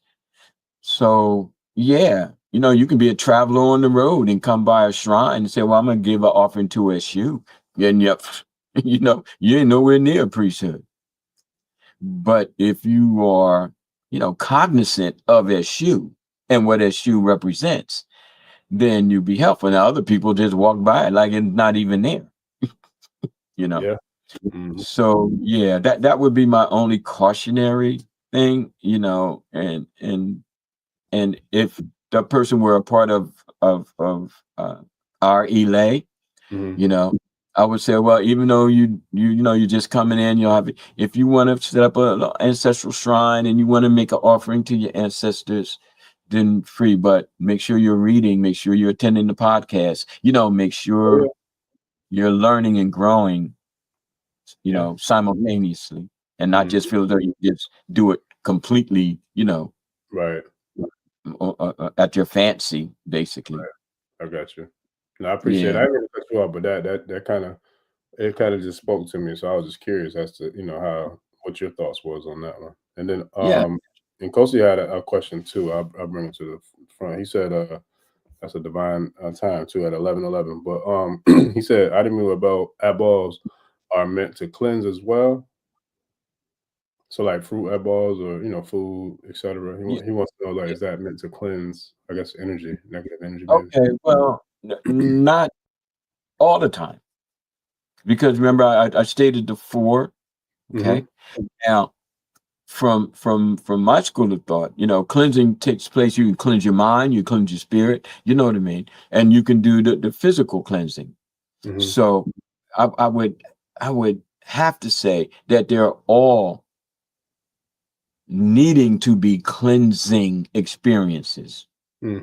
Detoxification of negativity, detoxification of uncertainty, detoxification of environmental factors. You've been around people who just weren't cool. You know what I mean? Like there was a fight on the bus, you know what I mean? And all this negative energy, and you're sitting there like a very sensitive person taking all this in. And you're like, darn, man, as soon as I get home, I need to get a couple of oranges or something, cleanse myself, or at worst, get some water, and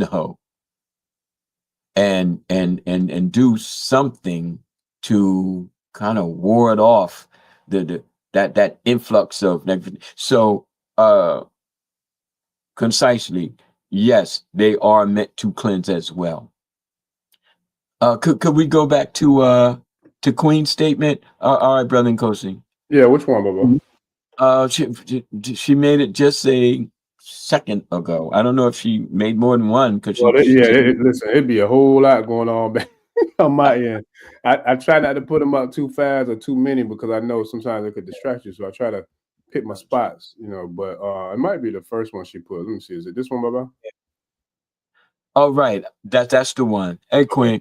I was told I cannot go hungry. When I eat, my ancestors are eating as well through me. I am the temple shrine. But yes, if you're on that vibe, then that vibe it's always regenerated. Okay. Now, the power of your statement comes with this as a general statement to everyone. When we look at Eewo, Eewo means taboo. Okay, because I know we've kind of really stuck on the Ebos. Now we're into the Eewos, all right? The taboo. Now, what is a taboo? Okay, that which is prohibited, basically, that which should not be. And there are many different Eewos in any given home, any given community, any given nation, or any given people. And what's an Eewo over there is not necessarily an Eewo over here. Okay. So, and laws are even constructed around a given society's prohibitions, Eewos. Punishment is even, a part of that process of we don't do this over here. And if you do, there are consequences, right? So when we talk about the taboos, we can get very specific in terms of, well, the Odu says you should not do this. The Orisha says you should not do this. Ifa says you should not do this. Okay? You specifically. But that person standing next to you might be able to do it. And in many cases can. Okay? So we kind of learn to balance each other in terms of, well, I can't eat shellfish. Rumula said, no more shellfish. Oshun says, freshwater fish are, sacred to her. So as a devotee of Oshun, you cannot eat this. You. Okay. Then we have more generals. Okay. Now, okay, Queen, stick with me, okay? Now, what we have is the more expanded type of Eewos. Okay, like your Eewo would be, don't let yourself get hungry. That's your taboo, your ancestral essence, the way it's radiating from within you and in you is stating that we're not doing the hunger thing. That's Eewo. That's a taboo. Now, that might not go for anybody else, but it goes for you. And if your Egun aren't happy, if your Orisha aren't happy, now we have to try to do something to appease them. Okay, to bring things back in harmony, if you will. All right. Now, okay. Hopefully, I highlighted that via Sister Queen's statement. All right, yeah, we're good. Okay. Now, another story. Okay. I was in Kenya, 1977. We out in the bush. It's part of a program, educational, building. With the Fundishi hospitals. As basic as they were. And on this one particular day, there was a fuss going on in the compounds in the village, and police cars were coming in swirling.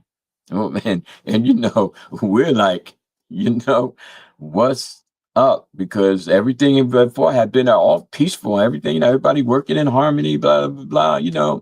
Not a wrinkle in emotional time. But on this day, the village was in an uproar.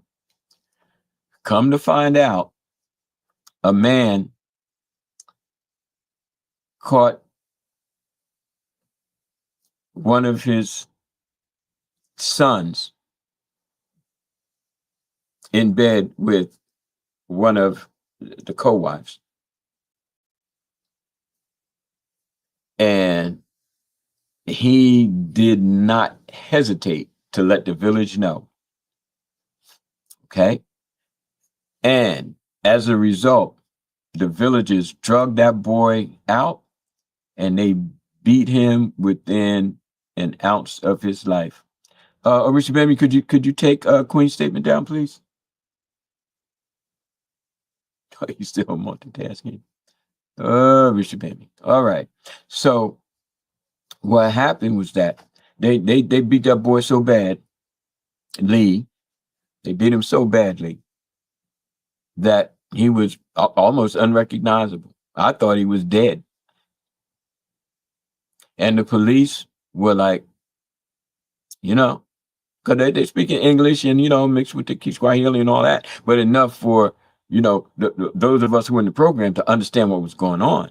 And when it became clear that, I'll call him the young man, okay, was caught sleeping with one of his father's co-wives, that there was nothing that they wanted to do about it.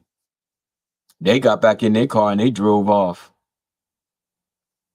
You know, nobody was questioned, you know, outside of, you know, the obvious and people telling them what happened, the man telling them, you know, witnesses telling them, and even the woman herself standing there looking all, you know, just, yeah, I messed up. You see it all on her face, you know, but it was so much of a taboo for this to happen that they could have killed that young man and nothing would have been done, because even when the police came from out, it was either Mombasa or Nairobi, they were like, what's the situation? And, oh, this is what happened. Oh, this boy was sleeping with one of his father's wives. Oh, no.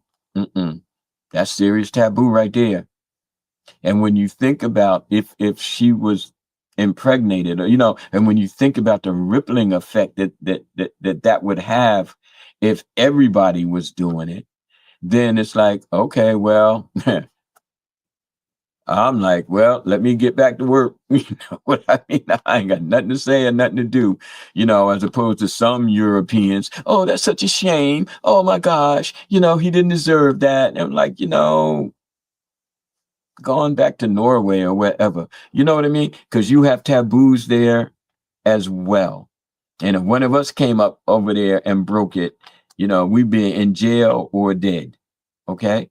So here, you know, here we get with the taboos and how sensitive a place it is, but how necessary a place it is. What is it that we are prohibited from doing in any given society and or religion? And what are the results of transgressing? What's the impact? What's the rippling effect? Okay. Now, for me, since we're talking about food, Queen, and this is what kind of triggered this, and I shared this with Baba Orisa Gbemi. I said, there was one time years ago, the ancestors came to me and said, we curse sugar. The sugar plant is cursed amongst our people. I'm like, what? You know, sugar in everything. You know, when they stopped making the 10-pound sugar bags, you know what I mean? You started finding sugar in meat. You know, my students couldn't believe it until I had them read the labels. Okay. So sugar is everywhere. And I'm saying, well, if it's causing all of these negative effects from diabetes to freaking obesity and hyperactivity in our children, you know what I mean? So I can immediately identify with certain foods being taboos for our people, not just from a historical sense, because so many of us died and our blood was in those fields. of sugar cane. Okay. But also because we recognize the harmful effects that it would have on the 7 generations. And we cursed it. We cursed it.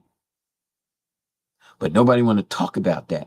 Oh, because it tastes good and it's addictive and, you know, big business. And everybody says, oh, well, it's cool. You know, we're going to put it in everything, everywhere, all the time. Oh, we don't care about you losing a leg. We don't care about you dying. We don't care about your kids can't have, you know, learn because they all hyped up. We don't care about that. But what we do care about is that money. And what we do care about is the continuation of this global gangsterism that we are perpetuating on you melanated people specifically, and people in general, period. We don't, we don't, you know, we don't want to address the real taboos. I want to address that, Baba, because I didn't mean to cut you off, but you said something just now that really struck a chord with me. And you know how it struck a chord with me when we had the conversation off air, because it was profound. Like it struck a chord with me. And see, you didn't know this part, what I'm about to share with you, but when you said that, when you told me what you told me the other day, and if I'm not mistaken, I think was on the mat getting ready to do my whatever day O'Shea Day it was, and I was calling you to get a specific insight on whatever it was. I can't remember that, but I remember you telling me what you just shared with the tribe. And when you told me that, the first thing that came to my mind was I thought about the Haitian Revolution, and I believe his first name is Francois, and his last name is Makandao, who was the herbalist that was he was the like pretty much he was like the pregame that Cecilia Fatima, Dati Boukman, Toussaint Louverture, and Jean-Jacques Dessalines, you know what I'm saying? He kind of opened the way, you know, for them to do what they had to do because he was helping the tribe or the people in the fields to help, you know, start the revolution. But what happened is, for those who have seen that documentary 1804, when the colonizers caught him, they did catch him and they were, you know, about to assassinate him. But he told them, he said, "That's okay, y'all can kill me, but the revolution's not over, and I'm gonna come back as a mosquito, and I'm still gonna kill a whole bunch of y'all." So he like literally prophesized the malaria, you know what I'm saying, outbreak in regards to how malaria now is being spread by mosquitoes. And so that's what I thought about the first day when you told me. But what you just said just now, that struck another chord, because on the last podcast, I was talking about how on New Year's, I usually sit at my shrine because one of my grandmother's birthday is on New Year's. And excuse me, that same grandmother had diabetes. And I feel like she had a surgery where she had to have a part of her leg amputated. And that surgery was the beginning of the end for her because of the diabetes. So what you just said just now takes it to a whole nother level for me personally about how I feel about that. So it's like now, you know, we talking about like this is real life for me. I know how that felt to live that. You know what I mean? So it's like, yeah, we got a lot of work to do. A lot of work. My brother, well, first of all, you know, please, you know, accept my deep feelings about that. Yeah, but it's just I ain't gonna lie and say it didn't make me think even deeper into what you taught me, because I had no idea prior to that. You know what I mean? So definitely, you know, and I think for a 9 out of every 10 Black families out there got some kind of, you know, rippling effect, you know, behind the whole sugar thing. And I'm working like the middle schools back in the day and all of that.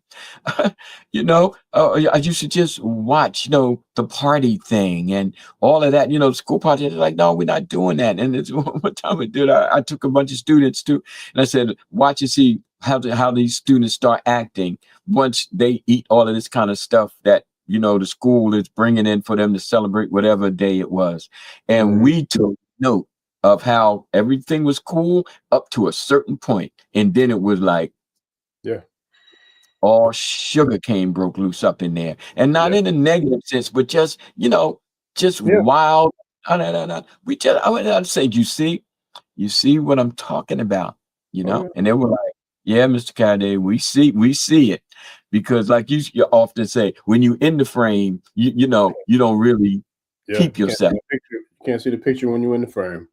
But now when I take students out and look at folks like experimentally, it becomes obvious to them, that this whole sugar thing, and I talk about rum and the lives that were lost on these sugarcane fields once rum became, a popular kind of alcoholic beverage. And I'm telling you, the lifespan on those plantations was no more than 27 years. And you figure you might have been 12 or between 12 and 19 when you were trafficked. So what is that? A 7-year lifespan? They worked our people to death, literally. But we don't want to see that. We're too busy worried about somebody don't like us and we got to make an Ebo. We don't want to see what's really killing us, that we have control over. Are we afraid to be in control of our lives and then question why we can't build an empire, build a business together, construct together? It's no small wonder, because we don't want to give up, the BS. I tell my students, the BS stand for bad schooling. Okay, but I mean, we don't want to give up what we've been schooling. You know what I mean? Listen, I'm gonna tell you right now, I'm still in that one. Just FYI, I'm gonna give you credit though. Look, I'm one of them people. I ain't gonna take nobody's stuff without giving them their credits, man. I'm gonna give you credit, but I'm borrowing that one. You want to go home and tell them the professor said this is a bunch of BS? Let them know. Of course, they cracking up. Let them know that it's bad schooling. We've been so conditioned to accept the worst blindly. Yeah. And instead of saying, I'm going to stop eating sugar. Saw a program just the other day. Sis had a nice layout, black restaurant. She's getting her stuff together. And the interviewers were, followed her to the kitchen. You know how they do. We don't talk and everything. She pulled out a bag of sugar that was so big, she had to put it on her shoulders. And when she opened that bag, had like 7 tins of yams, all cut up. Okay. And she poured so much sugar on each of those long tins. I'm not talking about the little catering stuff. I'm talking about business. Talking about the big family reunion gathering, tin pans. Yes. You couldn't even see the yams anymore. She poured so much sugar on each of them. And even the commentator was like, yo, that's a lot of sugar. And she was like, yeah, but it's going to taste good. It's going to taste good. I'm like, wow, sis. But she ain't by herself. You know what I mean? But when we start talking about taboos as the priestly, and as those of us who are in Ifani Sheshe for the upliftment and elevation of our people, we can't close our eyes to this. And the first thing we want to do is tell some people, oh, you got to make an offering. Well, the offering you have to make is blindness. You have to sacrifice your incapacity to reason. Just because you can read, that doesn't mean you can reason. Oh, I read the label, said it has sugar in it, but I like it. Or my kids love Frosted Flakes. That stuff is banned in almost every country. Except this one. Why you want to keep giving your kids that? Not because they like it, but because you like it. And you like it because it's quick. You like it because it's sweet. You like it because it gets them out of the house. Really? Really? And when that bad report card come home, you ready to be all in the kid's case. Okay, we have things to face, and if the priestly can't face it, then we just a bunch of punks, man. Well, I'm gonna call it like I did. We just a bunch of punks. You know, we hiding behind the bird when we should be out there fighting the fight for our people. Listen, you know, that's just in my opinion. Now, I'm just look. I agree with you, Baba. Look, I don't know about. I'm gonna go. Man. Listen, I used to, you know, we both spoken word artists amongst being writers, but listen, I dibbled and dabbled in the studio a little bit myself, man. You almost made me want to break out one of my songs. It's called Born in the Field, but yeah, it's Born in the Field. I could never be a house, you know what, raised in. Anyway, I might share, but I just say all that to say, huh? Please share the daggone thing, man. Come on, quit. You said share. Hey, I'll share it. Listen, so yeah. I did want to I wanted to say something too. I'll share it, and then that'll be the close for tonight. Only because I got to get up in the morning and get to the family tribe. Got some ball games and stuff I got to get to. But I do want to just like kind of like piggyback off of what you were saying in regards to like what we're here to do and how we're going to do it. You know what I mean? Like I really feel like this is the time, and the time is now for us to do and be what we came here to do and be. And I feel like everything that you shared with us tonight, a lot of it I have never heard before. A few things I heard before, and I remember how I felt when I heard the few things like the rum and the sugar and all that. And I ain't gonna lie, it brought something up out of me. It did, because I know what that took away from me. It took both of my grandmothers away from me. And I'm a mama's boy. You know what I'm saying? It's like not only am I a mama's boy, but I was close with both of them, closer to one another, but it don't matter, because either way it goes, I look at both of them as mothers more so than grandmothers, because of, you know, my love for both of them. But that really takes my disdain for this culture to a whole nother level when you say that. And I'm gonna share this with the tribe, and it's something that I'll probably be sharing in the community in the very near future, if not next week. But when I was in them castles, Baba, in Ghana, when I was in Elmina and Cape Coast, and I went into them dungeons, I promise you, the whole time I was walking through those dungeons, and I got footage of it too, I was praying to the ancestors. I was praying. And I remember being there with Balogun Shango, shout out to Baba Ogun Tolu. And I remember telling him I had brought I had literally asked him to like let me go to a store to buy libations to to share, you know, to honor the ancestors, right? And I recall I did get it, and I recall I forgot it in the car. And then while we were on the tour, I told him, like, Baba, I forgot my libations that I wanted to use to say a prayer to the ancestors. He was like, Jagun, he was like, listen, you probably don't want to do that now anyway. He was like, wait till the tour is over with, and then go back to the car and get it, and then come back here. So when you can say when you say your prayers, you say your prayers where it's just you and the ancestors. And I was like, yeah, I was like, oh, you're right, Baba. And Baba, I'm telling you, when I went back and got it and I went back in there, I said some prayers. When I tell you I said some prayers because I felt that energy. I saw them chains and them balls and them bars and all that. You know what I'm saying? That the point of no return and the doors where we knew that our ancestors was never going to see the light of day of, you know, where they came from again ever after that point. And when I tell you, you talking about something being raised up in somebody, I said some prayers, man. Look, I promise you on everything. I see them manifesting right before our very eyes. Like I promise you, because when I tell you I said them based off of everything that you talked about tonight, especially when it comes to the sugar cane, the diabetes, the cursing up. Man, listen. So yeah, we here now. We ain't alone. That's all I'm gonna say. That's real. Like I feel that. And please just bear with me, because of course that's opening up Badagry in me, you know, and that whole thing. But see, this is what makes the difference between we as priestly and individuals who don't have those experiences, or who don't even want to have those experiences, and for whatever reason can't have, and so therefore it's not even in the mind to have. You understand? But when we have it, and we we may be praying to them, but they praying to us as well. And I had to share that with some people about, the physical and the metaphysical, joining.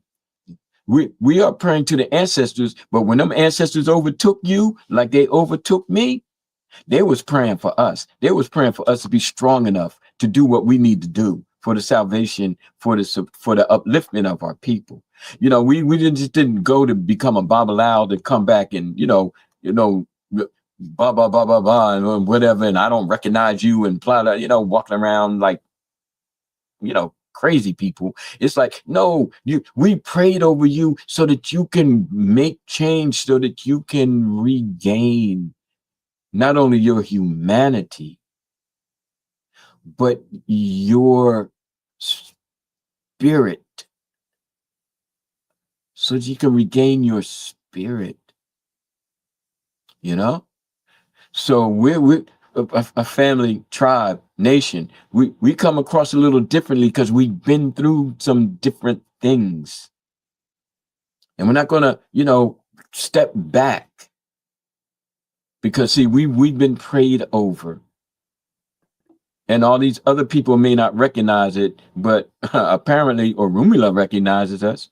Apparently the Orisha recognize us, and most definitely our Egun recognize us. Yes, sir. And so we here now. We here now. And if you looking to be recognized by those other, facts and figures of how other people do things, then I kind of hate to tell you, you might have a little difficulty.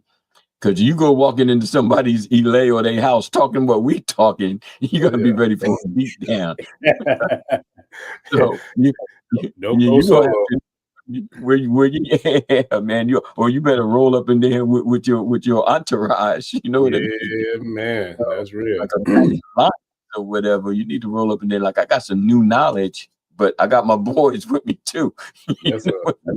Don't but go yeah, in closing, it's just to say that that's a powerful experience, brother. The whole door of no return. And for those of us who've even touched on that and have become Ifa priests, we're going to be different. We just need to be different. It's like becoming an elite soldier. You know what I mean? It's like being taken through some things so that we can, fight the hard battles. Not just a little, I need somebody to do something because my boyfriend don't like me anymore. You know what I mean? Okay, go get a rooster or whatever. Okay, fine. Okay, been there, done that. Okay, so you good, and so he don't love you anyway, but whatever. Pay your money, bye. Oh, wow. But we got people who can't read. We got people who are incarcerated. We got people who are dying from overload of sugar and bad food and bad school. We're the priest of our people. We're the priestly of our people. Get a grip on that, everybody. Get a grip on that. Because if you have any other reason to make priesthood, consider it questionable from the elder here. Consider it questionable. Well, I'm jumping on with you, Baba. I'm not elder yet, but damn it, I agree with you, and I'm in 100%. 100%. You're on the good road, brother. You're on the good road. You're on the right road. I appreciate you. I appreciate it. All day, I appreciate every day. everybody out there too. You know what I mean? Yeah. Who bear with me. You know what I mean? Still trapping, man. We still got a full house too. I hate to have to shut it down, but no, time, man. We'll run it back. If we don't get it in this weekend, definitely early, probably Monday or Tuesday. But I'll get with you and see if it's possible. Based upon our schedules, but I definitely appreciate it. And I don't know if y'all will be able to hear it because I was trying to upload it into into the platform, but I'll play it, and then if y'all can hear it, then I'll let it play to take us out, and if not, then I'll figure out a way to kind of put it into the platform for the next go around. But let me see, I'm gonna play it now, and let me know if y'all can hear it.